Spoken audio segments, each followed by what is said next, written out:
Rebonjour, donc on est rendu maintenant à travailler sur la section réservation de notre projet. Donc on va faire une vidéo pour l'HTML et une vidéo pour le CSS. Voici à quoi ça ressemble. On a une section pour le nom, le numéro de téléphone, la date et d'autres informations et un bouton envoyer qui nous amène en fait nulle part. Si on regarde l'anatomie de cette section-là, en fait, on va avoir notre contenant pour s'assurer que les marges soient respectées. Donc, même quand je deviens tout petit, je garde quand même une marge. Ensuite, on va avoir un H1, donc un gros titre, un paragraphe et le formulaire. Donc, le formulaire va être dans une boîte qui s'appelle formulaire et dans cette boîte-là, je vais avoir des éléments avec chacun un label et un input là, dans le fond pour la saisie de données. Donc c'est parti, on va dans notre HTML, je suis dans mon CSS, on va dans HTML et on est dans la section réservation. Donc on a déjà la section ID réservation. On va commencer tout d'abord par mettre notre contenant comme d'habitude. Et voilà, c'est fait.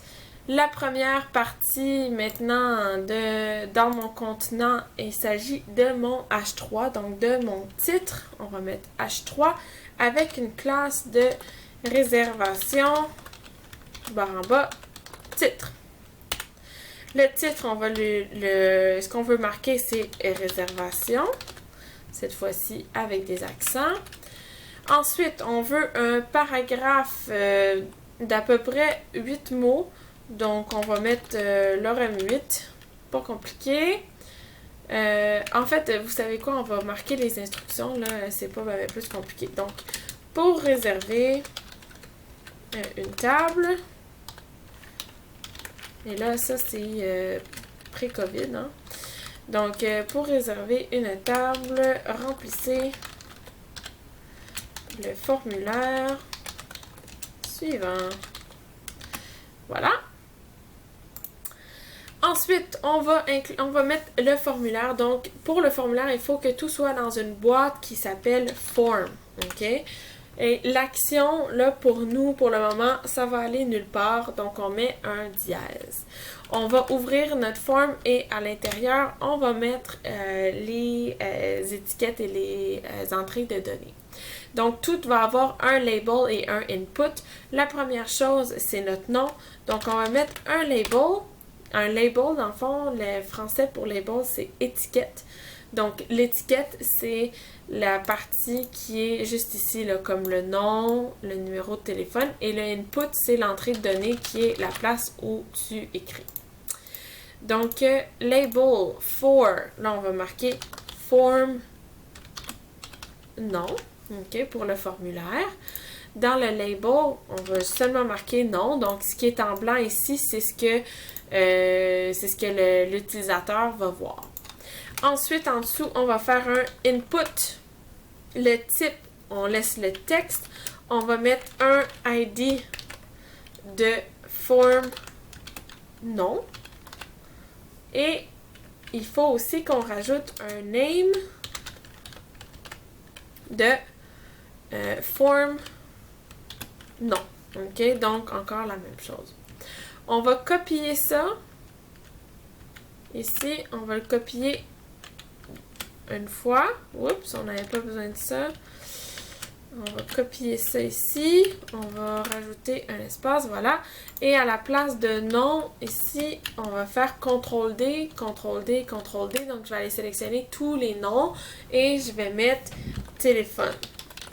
OK? Donc, ça l'a changé ici partout parce que j'ai fait CTRL-D, CTRL-D. CTRL-D, ça va sélectionner le suivant qui est pareil. Ici, téléphone, on va changer ça pour numéro de téléphone. Voilà.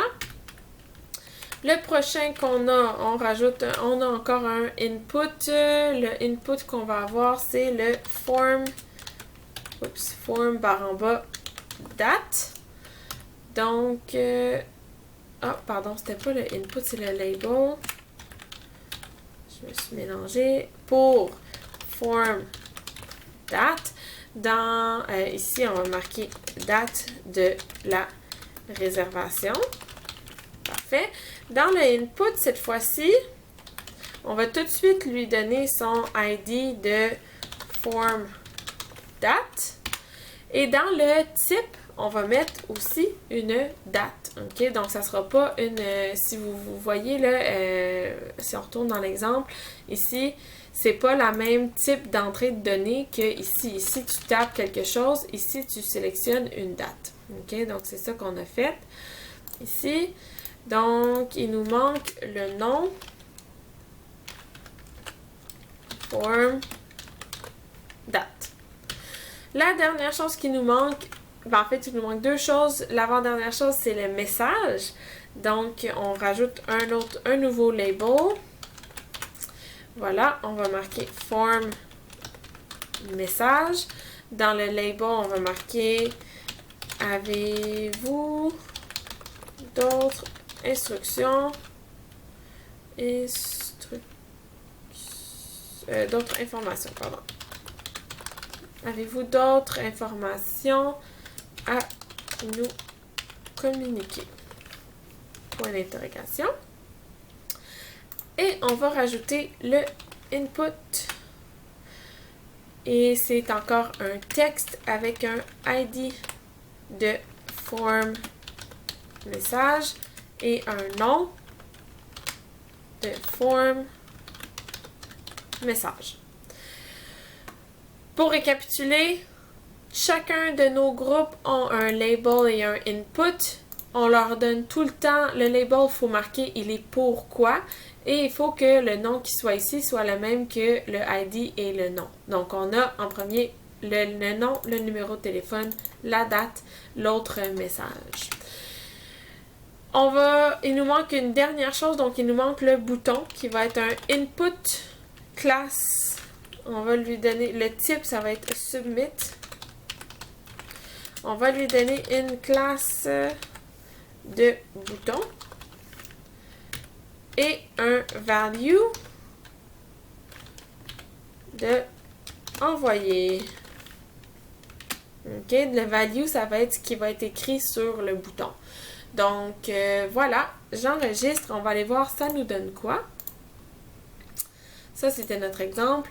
Ça ici, c'est notre site. Donc, on a tout, mais tout est très mal placé. Donc, dans la prochaine vidéo, c'est ce qu'on va faire. On va tout formater avec CSS. Donc, pour l'instant, notre formulaire, il est là. Très, très, très laid. On va tout aller formater avec CSS. Donc, voilà. Je vous laisse et je vous dis au revoir jusqu'aux prochaines vidéos. Au revoir!